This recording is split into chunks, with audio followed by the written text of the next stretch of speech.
മാസങ്ങൾക്ക് മുൻപ് അറ്റകുറ്റപ്പണി നടത്തി നവീകരിച്ച മൂച്ചിക്കൽ കരിങ്കല്ലത്താണി ബൈപ്പാസ് റോഡിൽ വീണ്ടും കുഴികൾ രൂപപ്പെട്ടത് വാഹനഗതാഗതം ദുരിതത്തിലാക്കുന്നു. നഗരത്തിലെ ഗതാഗതക്കുരുക്ക് ഒഴിവാക്കി കുറ്റിപ്പുറം റോഡിൽ നിന്ന് പട്ടാമ്പി റോഡിലെത്തുന്നതിന് സൗകര്യപ്രദമായ ഈ ബൈപ്പാസിലൂടെ ചെറുതും വലുതുമായ ഒട്ടേറെ വാഹനങ്ങളാണ് ദിവസേന കടന്നുപോകുന്നത്.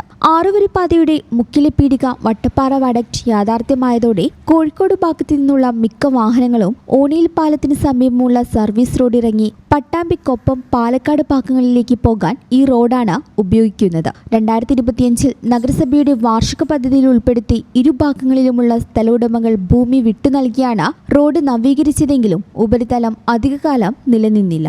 ഭാരം കൂടിയ ടോറസ് ലോറികൾ അടക്കമുള്ളവ യഥേഷ്ടം കടന്നു പോകുന്നതാണ് റോഡ് വേഗത്തിൽ തകരാൻ കാരണമെന്ന് നാട്ടുകാർ ആരോപിക്കുന്നു. റോഡിനോട് ചേർന്ന് ശാസ്ത്രീയമായ രീതിയിൽ ഓടകൾ നിർമ്മിക്കാത്തതും പ്രശ്നമാണ്. ജനങ്ങളുടെ പരാതിയെ തുടർന്ന് മാസങ്ങൾക്ക് മുൻപ് വീണ്ടും കുഴികളടച്ച് പുതുക്കിയെങ്കിലും അതേ കുഴികൾ വീണ്ടും പ്രത്യക്ഷപ്പെടുകയായിരുന്നു. റോഡിലെ കുന്നം കുഴികൾ ഇരുചക്ര വാഹന യാത്രക്കാരെയാണ് ഏറെ പ്രയാസത്തിലാക്കുന്നത്. ഒട്ടേറെ തവണ ഇവിടെ അപകടങ്ങളും ഉണ്ടായിട്ടുണ്ട്. വർഷത്തിൽ ഒന്നിലധികം തവണ അറ്റകുറ്റപ്പണികൾ നടക്കുന്നുണ്ടെങ്കിലും റോഡിന്റെ തകർച്ചയ്ക്ക് ശാശ്വത പരിഹാരം കാണാൻ അധികൃതർ തയ്യാറാകുന്നില്ലെന്നാണ് നാട്ടുകാരുടെയും യാത്രക്കാരുടെയും പ്രധാന പരാതി.